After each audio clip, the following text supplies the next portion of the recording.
Bomir was looking great right out of the gate. Yeah. Went down. Deegan showing him a little tough love with that left handlebar. He's lucky he didn't break a clutch, but hey, do you think that was intentional? For?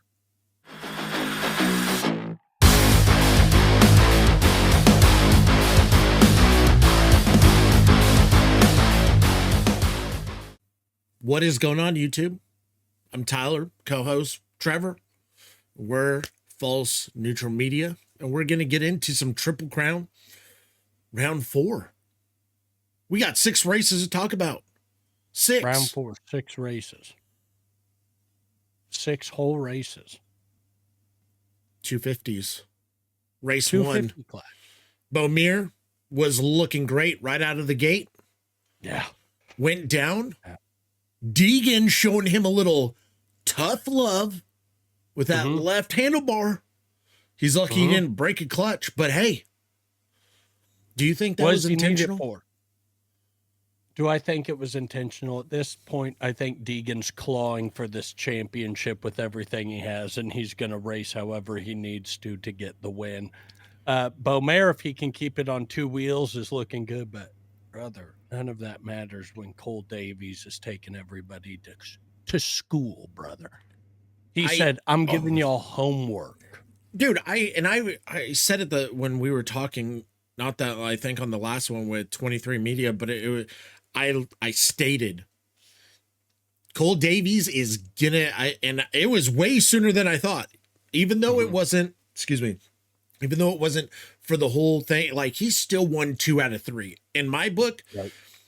Did he win that whole event? No, but what he did, I still get like, dude, that was an incredible ride that we got to see. And just stating like, dude, he's going to win. It's sooner than we think. And now he's going to just be up there and being a top contender this whole series now. I mean, he's been a top 3, top 5 contender since Anaheim won. Day 1. I think the only thing about Cole Davies that's interesting is like this is his 4th race professionally, right? This is his first Triple Crown, and he came out and he smashed. He smashed. He looked great. He looked fantastic. And I think what we're seeing, right, is we're seeing the Yamaha Star team. They've got like their Hayden Deegan that's like, I'm fast as hell. What can I say? I'm gonna be at the top if I can make it happen. What we see from Cole Davies is the Eli Tomac approach, which is I'm gonna keep my head down and I'm gonna do my best every single weekend. But top 3s and top 5s have not even been enough for this dude, and it's his rookie year. And he's like, nah, and he's getting better and better and faster and each faster. Race. And he's more consistent in the night show than anybody else in the 250 class right now. Yeah. Right? We saw J.Smith, king of consistency at the Triple Crown, right? Did good. He was putting on rails. I thought he was going to catch up. I believe it was the first race.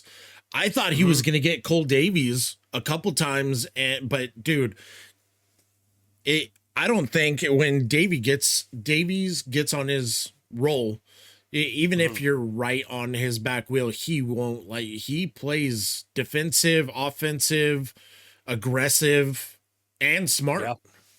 Yeah, I think he's just well-rounded in every aspect, and I don't think he loses his cool too easy.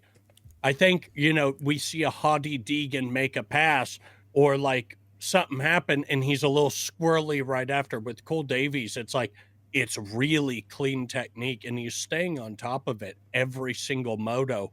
Yeah. And I think we got to see him shine in Glendale. I think we really got to see him shine in a Triple Crown, right?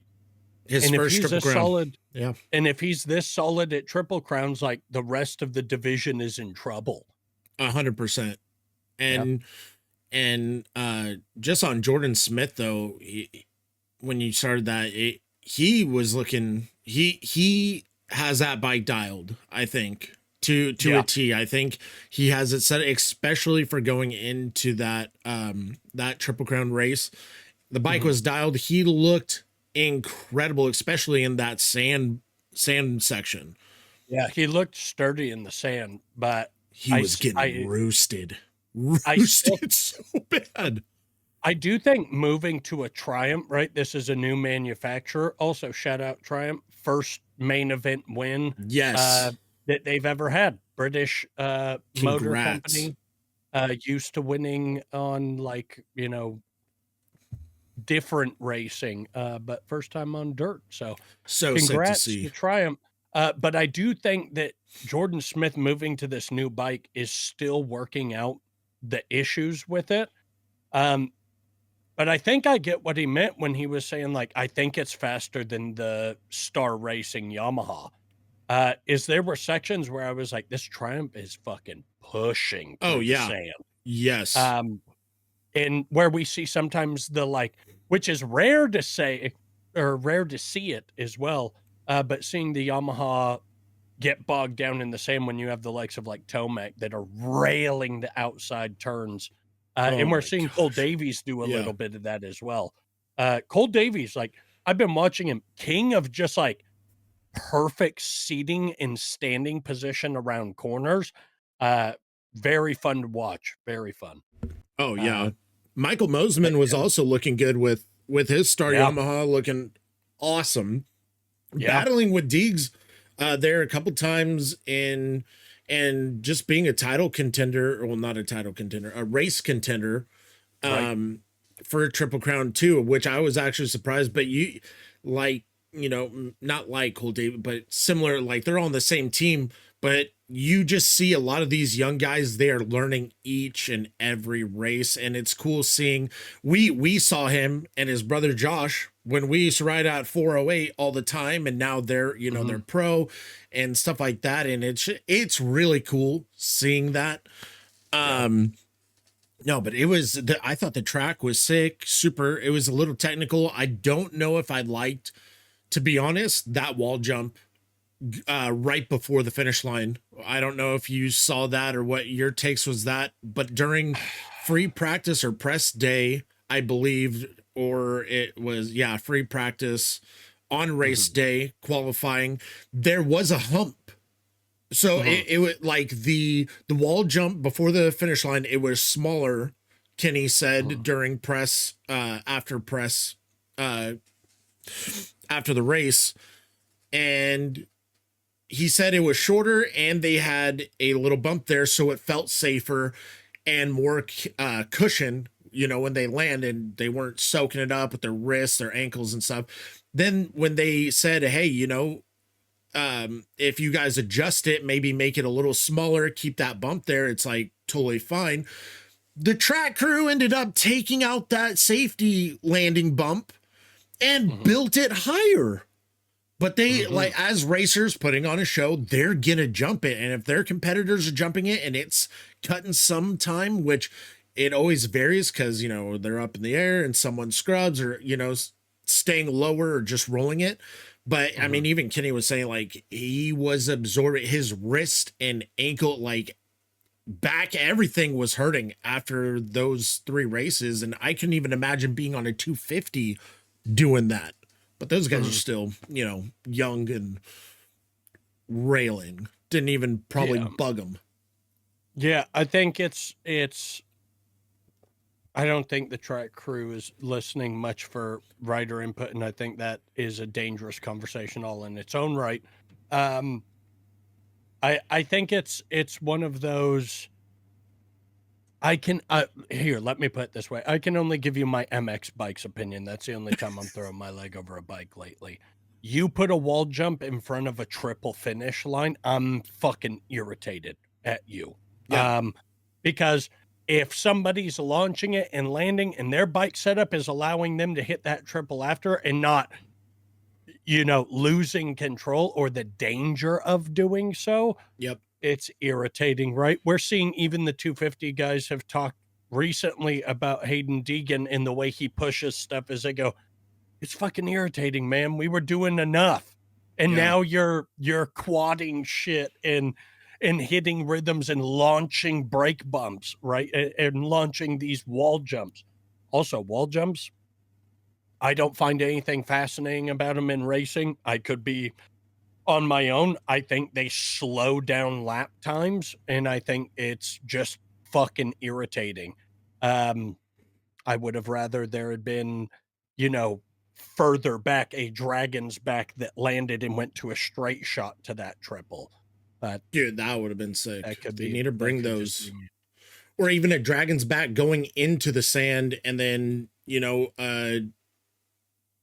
double double, so they could either triple single out and then finish line. Like there's so much that you can do, and Mhm, especially safety wise for these riders and all these privateers too. They're fighting to get into the show, mhm, and a lot of it comes out of their pocket too. So not only, the fast guys, the guys that are on top or have factory rides, but even those guys, like, bike issues after that, especially those wall jumps with like frames and everything, like it all plays a part. Like, let's check the whole bike now after this crazy track, and the tracks are getting crazier and crazier, at least I think. yeah, Like, so it's like good. And I mean, I thought Hayden Deegan would even do really, I mean, he was on rails 100%, but mhm, he was one of my picks, mhm, so I mean, the order, I think I had Juju, Hayden, and Smith, I believe, for my picks. And I mhm, mean, Hayden looked good. He had a couple mistakes. He slid out, I think, in race one. He looked phenomenal. mhm. I mean, his starts weren't that bad, but everybody is just at the top of their game. And I mean, there's a couple other riders that were up there too. And then just seeing some of those 250s hit that 80, 85, 82, or 80, 84, 84 yeah, something something like that. foot gap over the start straight, dude. Mhm. I could see, I was like, oh yeah, I could see someone hitting that on a 450. I forgot the first rider. It was either Justin Hill that did it first, or it was um I know Roxon did it a bunch. Roxon. Yeah, Roxon did it a bunch. I mean, Cooper Webb did it even in on the sight lap during the Mhm, after the set going into the second race. mhm. It's this, I could see a 450 obviously hitting that, but seeing those 250 kids hit that huge gap, that I think that was one of the biggest um gaps, or like, biggest jumps that we've seen for like Mhm. years, besides Yeah. what LaRocco's leap. Yeah, but I think it's right. It's different for motocross where it's like you're supposed to be wide open around these fucking corners, launching over these jumps. Yeah. I think in Supercross, right, it's more I don't know if they were even thinking about people jumping it, right? I I think they were thinking of people scrubbing and just kind of railing, but when they start realizing like, "No, if I am on rails and hit this, I go over just as fast." I mean, it was certainly a boon to certain riders towards the mains and the night show. yeah. Um, so I just think it's right now we're seeing an era of people developing better technique as well as pushing those bikes to what they can do. Yeah. But then we get Eli Tomac going, "I want more power," Dude, I which feel like is he could have scary. released, I mean, a lot of those riders, um even some on the 250s, I feel how the track just is, like you were just saying, it was, Harry even trying to hit that jump, and you had to hit it perfect at, what was it, you come in triple, and then you can hit it because it was a triple double to Mhm, single. Like, if you mess up on that, mhm, you're done. yeah. And we saw Roxon came up a little bit short on it, I believe, in race 2 of the 450s, but Yes, that yeah, I track was wild. got real tight on that. I was like, oh my gosh, because that could have gone a Mhm, lot of different ways, and I want to see all these guys still in there. But even Shock did awesome again. He was up there. Um, Garrett Marchbanks coming back coming from, back from dude, the shoulder. he looked good. He was putting on a charge, and I mean, I didn't expect him to do that good being his first race back, but I think we're gonna see him a lot more fighting up there, and that was just a triple crown. Yeah. I think I'm excited to see what happens with the West Coast. I think right now, in both 250 West Coast and in the 450 class, it's kind of everybody's ball game right now. Oh The yeah, championship is not claimed. It's a toss up for like 3 different guys. So I'm excited to see Joe Shimoda heal up and get back in the fight. If he can at least keep yeah, consistent and save as many points as he can, it'll be good. But I'm telling you, dude, Cole Davies is on rails and he's yep, only getting faster. yeah. It And I do sucked. think as Hayden gets distracted with this thing with Julian, I think both of them, like we talked about, are going to get distracted by pushing each other. And Yeah, then Cole Davies is right there to sweep up the championship. And if he can do it his rookie year, yippee. That's yeah, that's a joy. Especially when you can't say, well, you didn't win because Hayden was out or Marchbanks was out or Jordan Smith was on a new team. No, dude, everybody was healthy. He was yeah. just the best. It sucked that he had that happen to him because Yeah. he was so good all night. But I mean, he even uh came back Mhm. from the back of the pack really good. He placed awesome. I mean, even not even to go back to that first race with Julian, like he went down. It was a big pile up in that first corner after he went Yeah. down, and I forgot how many people went down there. So when he got up and left before all those riders that were still down, he made up so much time to take Mhm. fourth from Mhm. where he was. Dude, it everyone, like you said, is just on rails. They are working for every single one of those Mhm. guys. But And I think the standings right now, who has a red plate for the 250 after the Triple Crown? I'm pretty sure Julian still has it. Julian still has it from coming back.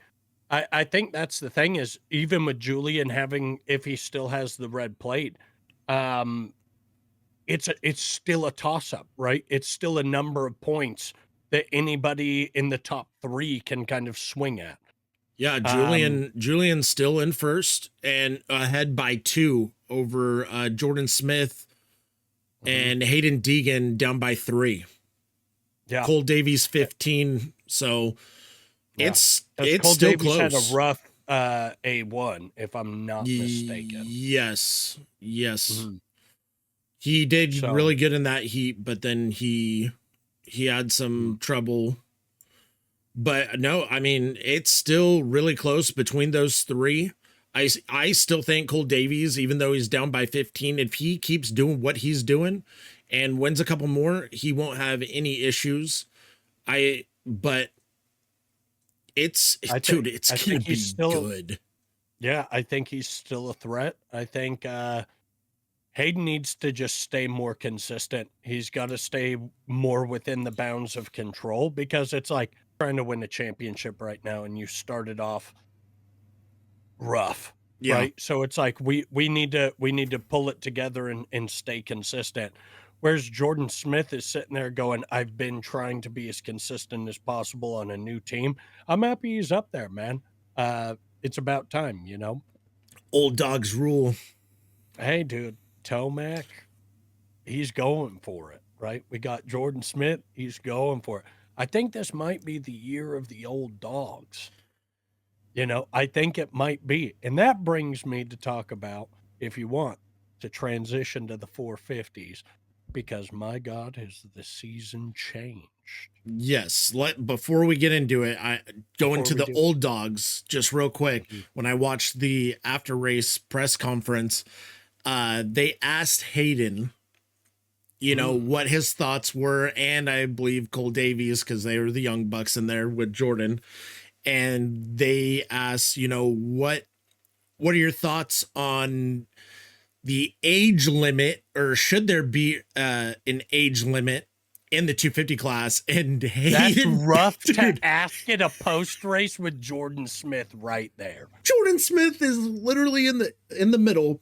Hayden picks up the mic and just goes, "Yeah, not to take jabs at anyone specifically, but yeah, there should be an age limit for the 250 class for all of us younger riders to basically come out, show our skill, and when it comes to that time, move up." And just how he and Jordan Smith, put on a little face, like, and the next media guy was just like, "Jordan, do you think that was to you?" It's like, no shit, dude. Yeah, dude, I'm the only dude who's almost 10 years older than anyone on this stage right now. Oh, dude, it was so fun. No jabs to anyone, but yeah, there should be. But yeah, let's get into the 450s. No jabs. Hayden, if you're going to be the bad guy and go, "We got to get grandpa on the 450. If you're going to talk shit, do it, dude. Do it. Just go, yeah. Now, I will say this. Dude, give Jordan Smith the win. He fucking worked for it. Dude, he worked for let it. him just have it. Dude, for Triumph's first win in their legacy is, aren't you a little old to be around here, old timer? Didn't we teach you this lesson, old man? And it's like, to ask the young bucks, hey, should there we be picking out these old geriatric fucks and then being like, hell yeah, is no brutal. Jabs, but yeah. No jabs, but hey, Smith. No one's sitting next to me on my left, but yes. Right. But dude, 250s, man. First of all, I'm going to start off with this. I know you guys all from the last time we talked, and I chose my wild card. I'm starting off with this. Y'all made fun of me with my wild card with Malcolm, and look at him. He was up there. Great. He was doing great. But he was doing what a wild card is expected. Dude, and it was awesome. It was cool to see. But we'll leave it, at that. Malcolm, keep it up, dude. I had you as a wild card, bro. Oh, dude. I'm always so interested in manifestation. And when you went wild card Malcolm Stewart, and I'm watching the race, and it's like Malcolm Stewart with the whole shot. I'm like, no, fuck, dude. Way. Yeah, second, holding off for a while. Like, I mean, he didn't do too bad, but hey, he was up there, and the whole time I was like, yes. You're doing such a glorious job of dancing around the. He didn't really do much at the end, but he was up there in the beginning. He was up there. He might not be there for a title championship, but hey, right. It made me feel good. I have friends ask me recently, they go, "Do you ever do sports gambling for motocross?" And I go, "No, I like keeping my money." That's insane. I have no idea when Malcolm Stewart's going to launch the whoop section and crash into the berm, right? I don't know if Cooper Webb is going to be able to podium unless some crazy shit happens or he's on rails. Dude, you're asking me to put my money on dudes who are riding on an iron horse over makeshift mountains, brother. No, I'm not betting. Oh, imagine all the people that betted money on Jett only to dab his knee. Done. ACL gone. Slight tear. Weird way of breaking the news. But go ahead. Slight tear of the meniscus, if I'm saying that. Whoa. You just got Lawrence. No, yeah. For those that don't know, I'm sure, I mean, it's going everywhere. He announced it, but Jett is out for 4 months. He's getting surgery tomorrow. Yep. Well, today. And torn ACL. And it looked like it was bad, just how he was coming off the track and stuff. So I mean, I would have done the same thing. Like, you just never know. So it's bummed to hear about that. He'll be out, but we're hoping, surgery goes well. Jett, you get back to it after 4 months, and we see you round 1 or round 2 in the outdoors, healthy and strong. But I mean, he was even looking good all night as well. Yeah. The only thing is with Jett is I want people to keep this in mind. Ricky was being an analyst that night, and he called it immediately. And it's this: we have to keep in mind these fools on these bikes. It's almost like a second body with them, right? To see Jett put his leg down, feel that moment of pain, and know it's over, right? For him to safely have gotten out of that, because he was not in the middle of the pack, he No. was up front. He was up For there. him to have broken off with a torn ACL and meniscus, one, it's like Eli when he took off the off ramp when he tore his Achilles, right? As soon as he landed, it was like, no, this is not how it is. I train on this bike all the time. This is a second nature to me. We saw that where Jett just gingerly, and if you watch the clip, Hunter's in front of him and does the same thing in the turn before. Really, So that's I what did we're not talking even about. see that. Yeah, does the same thing in the turn before. That's a and good, then you watch Jett good do eye. it, and Jett does it in the first turn where he puts his leg down and uses it to kick a little bit. And then when he goes into that second right-hand turn, He tried doing it again. he tried doing it again. And as soon as you see it hit, you see at the same time his body was leaning forward. So he's got all the momentum of the bike, right? All the pressure behind him and all of his weight moving forward. And when he put that weight on that leg, he's bringing it in to ride into the turn. But you see, instead of not meeting the dirt, he meets it and the leg's already extended, right? So it springs up in just that moment of elasticity. We have the tear happen. And it's like, the one thing I will say is about sports, right? We see a football player tear their ACL. Most of the time, they're done. We see people like Eli Tomac tear their Achilles and come back and podium outdoors and win Supercrosses, right? We're dealing with a sport. Crazy. Yeah. We're dealing with a sport where people will endure injuries because the retirement age is around 30, right? Ryan Villapoto retired at what, 26, 27? Oh, I don't even want to talk about that because I wanted a couple more years watching him. But that's what I'm saying is like Ricky even retired semi early. You know what I mean? A little bit, yeah. In terms of Dungy, all of them, man, all of them retire at a certain age, and that's the thing is like we're not seeing any Brett Favre's out there, right? We're not seeing any 50-some-year-old we fools don't going, get no Mike Larocco's and nah, Mike Browns and shit. Mike Brown, Kevin Windham. Dude, they need to bring back some transfers in the opening ceremonies. Come on. That's what I'm saying. Bring it back. If you're going to put a stupid fucking wall jump in there, we better have somebody doing a transfer off of it. You better hit that shit like MX bikes and free riding, you know?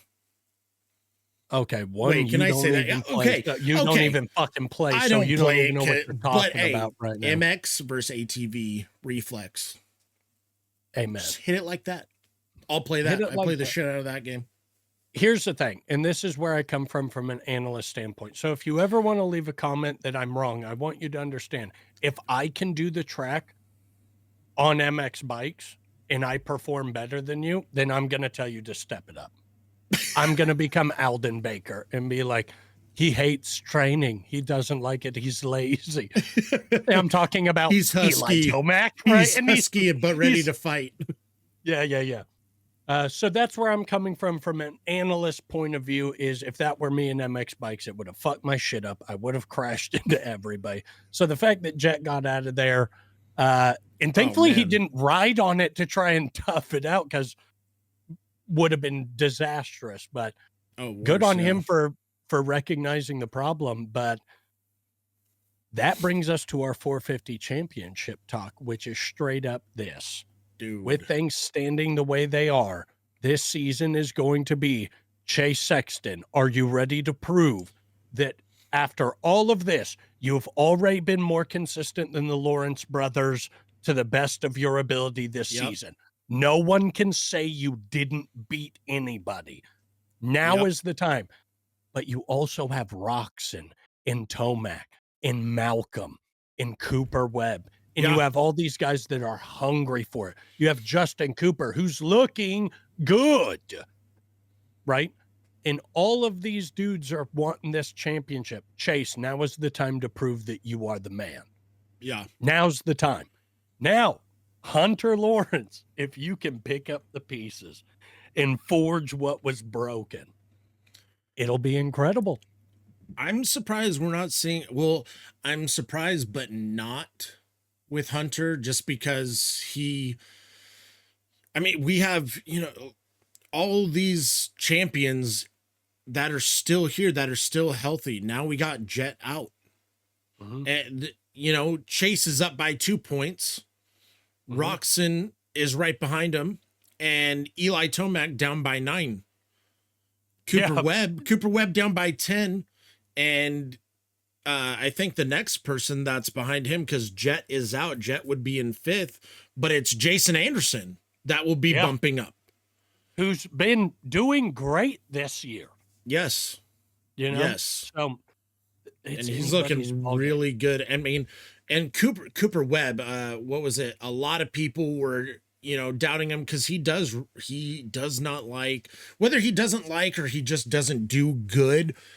In Arizona, he wanted to, on this interview, he wanted to, shut some people up about it.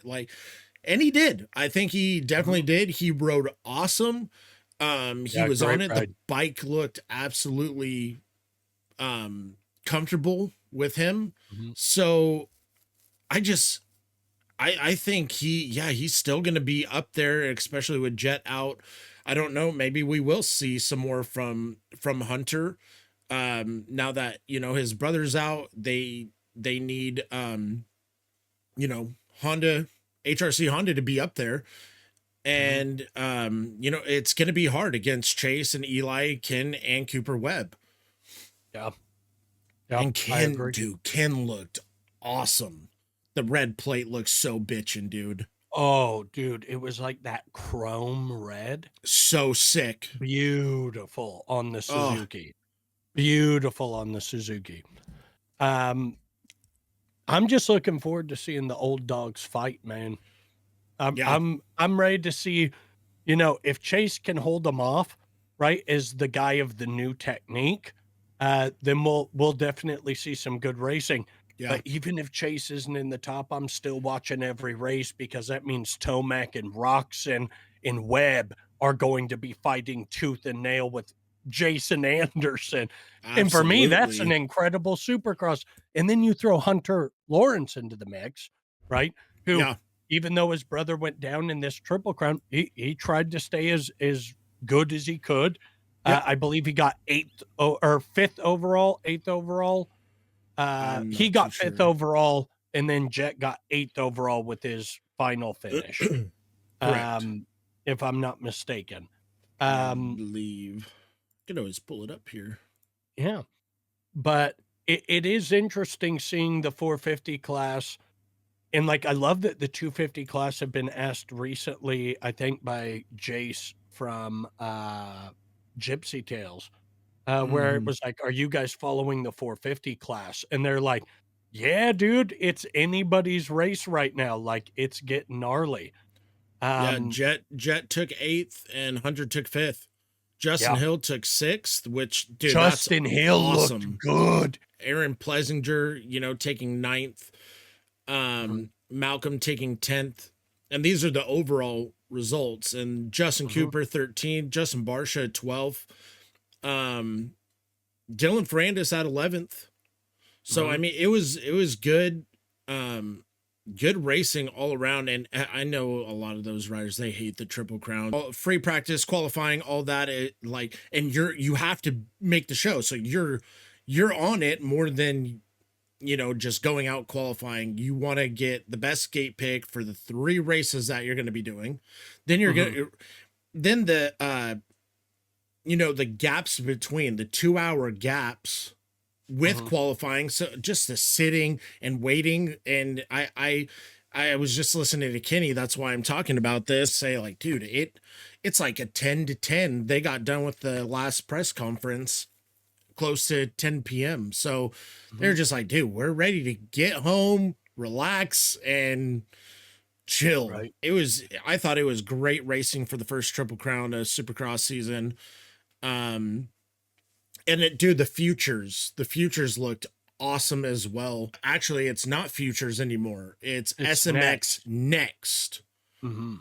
And my dude, Enzo Timmerman, 21 on that PC Cowie, dude, was ripping. He took second.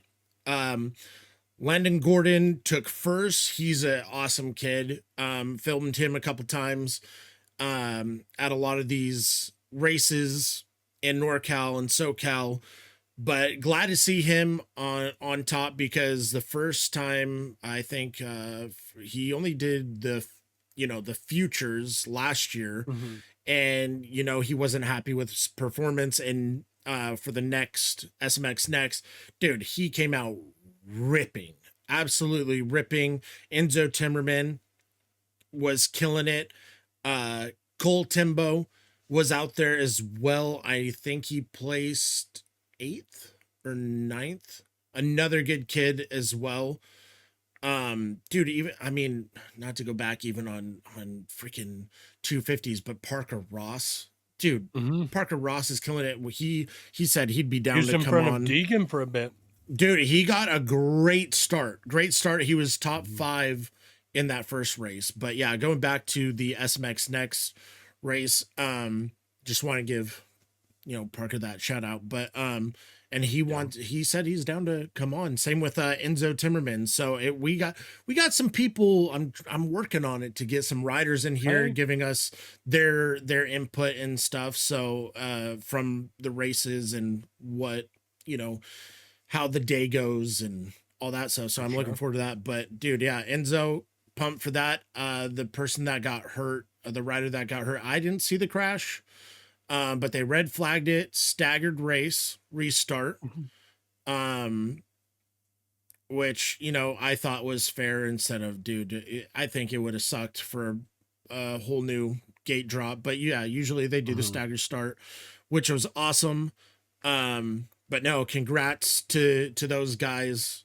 Yeah, the next coming up for the Yeah. 250 class. So it was cool to see um them go out, perform in front of 50,000 people or more in the stadium. So it was cool. It was really cool to see, and I'm looking forward to them um at the next couple SMX next races for sure. Yeah. And I think Enzo Timmerman, from what I've seen, in terms of like what I've seen from you and also watching a little bit of it, a lot of promise, a Yeah. lot of promise. And with these next guys, what we can't forget, Cole Davies last year was winning these, right? Now he's winning triple crowns, right? Or at least triple crown races, right? Yeah. So, like, when we're seeing this young blood come up through the next, it's like, no, these are not just team filler riders, right? Mhm. We've got Cole Davies that is literally fighting for his spot here, right? So I think it's going to be interesting seeing who thrives in SMX next. Go ahead. Speaking of team filling, Drew Adams, Mm, collarbone broken, and he was filling in for PC. PC, I don't know the what curse. Mitch Payton is gonna do, man. I'll ride for him. I I dude, the meme that I They're pulling saw, Enzo. oh They're man. pulling Enzo. They're pulling Enzo from Enzo future. will ride. Like, seriously, give from SMX next all the way to fill in spot. Hey, you got second. Get on the bike, brother. But dude, I'm so worried because now they March Banks is back. Enzo Mhm. Timmerman is in next. Right. Um, then Levi Kitchen and oh my East gosh, Coast, baby. and Tampa. Let's McAdoo. go. Yeah. McAdoo for the East Coast. So I think they only have 4 riders right now. Rough because And Yamaha well, Star one of Racing them, has yeah. 29. It's gonna be a rough manufacturer season when half of the gate's riding blue, brother. Dude, It's a rough time. Blue and some KTM in there, blue and orange. Yeah, dude. One Fantastic. one Suzuki, one yellow bike. Incredible. Oh man, but no, I think it's gonna be very interesting for the next race. I know, let me see it, because don't we have a break? No, yeah, February 8th, we are going to Tampa, Florida. Mm-hmm.